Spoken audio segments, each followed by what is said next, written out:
हमारे वॉलेट में प्लास्टिक के दो छोटे छोटे कार्ड्स होते हैं, लेकिन क्या कभी सोचा है कि ये हमारी पूरी फाइनेंशियल लाइफ की कहानी लिख सकते हैं। एक है डेबिट कार्ड और दूसरा है क्रेडिट कार्ड। देखने में तो ये बिल्कुल एक जैसे लगते हैं, पर सच कहूं तो इनकी दुनिया एकदम अलग है। तो चलिए आज इनकी कहानी को जरा आसान भाषा में समझते हैं। जरा सोचिए, इन्हीं में से एक कार्ड दौलत बनाने का रास्ता खोल सकता है और दूसरा कर्ज के गहरे समंदर में डुबो सकता है। हैरानी की बात है ना।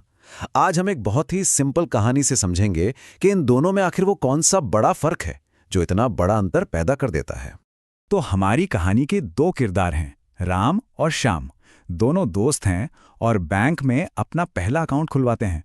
बैंक राम को एक सीधा साधा सा डेबिट कार्ड देता है और श्याम को मिलता है एक चमकता हुआ नया नवेला क्रेडिट कार्ड। चलिए पहले राम की बात करते हैं। उसके बैंक अकाउंट में हैं पूरे 5,000 रुपए। और हाँ, ये कोई उधार का पैसा नहीं है, ये उसकी अपनी मेहनत की कमाई है, उसका अपना पैसा। अब राम बाजार जाता है और उसे एक बढ़िया सी जूतों की जोड़ी पसंद आ जाती है। कीमत 2,000 रुपए। वो फटाफट अपना डेबिट कार्ड निकालता है, स्वाइप करता है और बस जूते उसके हो जाते हैं। और जैसे ही कार्ड स्वाइप होता है, तुरंत उसके अकाउंट से सीधे 2,000 रुपए कट जाते हैं। तो अब खाते में कितने बचे? सीधा सा हिसाब है, 3,000 रुपए। एकदम सिंपल। और यहीं राम को एक बात साफ हो जाती है। वो सोचता है, अच्छा, इसका मतलब मैं सिर्फ उतना ही पैसा खर्च कर सकता हूं जितना मेरे अकाउंट में है। कितना आसान है ना? तो बस यही है डेबिट कार्ड का पूरा खेल। सीधा सा फंडा, यह है अपना पैसा, इसे इस्तेमाल करो और पैसा डायरेक्ट अकाउंट से कट जाता है। ना कोई उधार, ना कोई टेंशन। चलिए अब रुख करते हैं श्याम की तरफ। उसके हाथ में है क्रेडिट कार्ड और उसकी लिमिट जानते हैं कितनी है? पूरे 50,000 रुपए। इतना बड़ा अमाउंट देखकर तो भाई श्याम की आंखें खुली की खुली रह जाती हैं। वो एकदम एक्साइटेड हो जाता है और बस इसी जोश जोश में वो ज्यादा सोचता नहीं और 10,000 रुपए का एक लेटेस्ट फोन खरीद लेता है। बड़े स्टाइल से कार्ड स्वाइप किया जाता है। लेकिन रुकिए, यहां कुछ अजीब होता है। श्याम ने सोचा, चलो बैंक बैलेंस चेक करूं। और क्या देखता है? बैलेंस तो बिल्कुल वैसे का वैसा ही है, 1 रुपया भी नहीं कटा। श्याम को लगा, अरे वाह, ये फोन तो जैसे मुफ्त में ही मिल गया। श्याम तो खुशी से उछल पड़ता है, वाह, मुफ्त की शॉपिंग हो गई। लेकिन क्या सच में ये मुफ्त था? असल में सच्चाई ये थी कि श्याम ने अपना पैसा खर्च ही नहीं किया था। उसने खर्च किया था बैंक का पैसा। ये एक छोटा सा लोन था, एक उधार, जिससे चुकाने का टाइम आने ही वाला था। तो देखिए, 1 महीना गुजर जाता है। श्याम अपने नए फोन के मजे ले रहा है।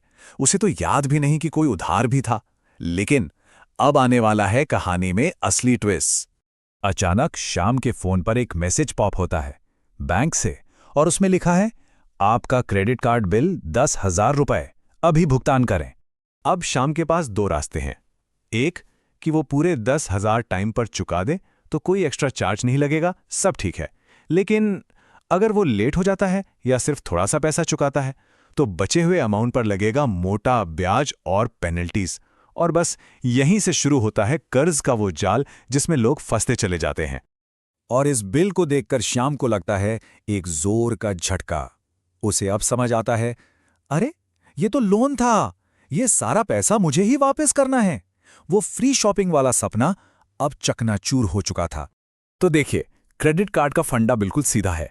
यह है बैंक का उधार पैसा। आप पहले खर्च करते हैं और बिल बाद में चुकाते हैं। अगर अक्लमंदी से इस्तेमाल किया जाए तो यह एक बहुत काम की चीज है।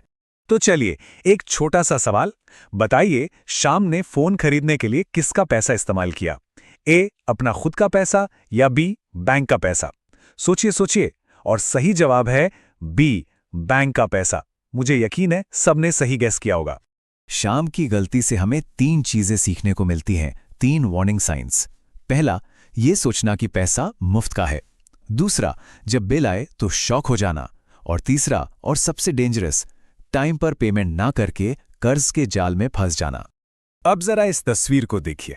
एक तरफ है राम, एकदम रिलैक्स्ड, कंट्रोल में, उसको पता है कि उसका पैसा कहाँ है।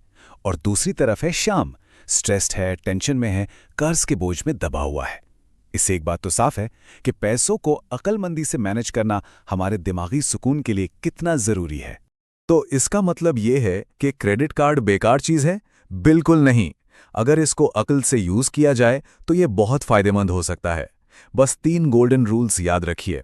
पहला रूल, बिल हमेशा पूरा का पूरा भरें और टाइम पर भरें। दूसरा रूल, कभी भी अपनी हैसियत से ज्यादा खर्च ना करें। और तीसरा, जो चीजें आपको वैसे भी खरीदनी है उन पर रिवॉर्ड पॉइंट्स और कैशबैक कमाकर एक्स्ट्रा बचत करें। और हाँ, एक और जबरदस्त फायदा है। क्रेडिट कार्ड को सही से इस्तेमाल करने से आपका क्रेडिट स्कोर बनता है। ये स्कोर आगे चल के जब आपको होम लोन या कार लोन लेना होगा तब बहुत काम आएगा। एक अच्छा स्कोर बनाने के लिए एक्सपर्ट्स 3 टिप्स देते हैं। पहला, बिल्स हमेशा टाइम पर पे करें। दूसरा, अपनी क्रेडिट लिमिट को पूरा यूज मत कीजिए, थोड़ा ही इस्तेमाल करें। और तीसरा, एक साथ ढेर सारे नए कार्ड्स के लिए अप्लाई करने से बचें। तो आखिर में पूरी कहानी का निचोड़ क्या है? डेबिट कार्ड मतलब सीधा साधा अपना पैसा, आपको बजट में रखता है, कर्ज से दूर रखता है, सिंपल, सेफ। और क्रेडिट कार्ड, वो है उधार का पैसा। इससे रिवॉर्ड्स मिलते हैं, क्रेडिट हिस्ट्री बनती है, इमरजेंसी में भी काम आता है, लेकिन इसकी एक कीमत है और वो है जिम्मेदारी। तो देखिए, क्रेडिट कार्ड एक दो-धारी तलवार जैसा है। ये एक बहुत ताकतवर औजार भी हो सकता है और एक बहुत खतरनाक जाल भी।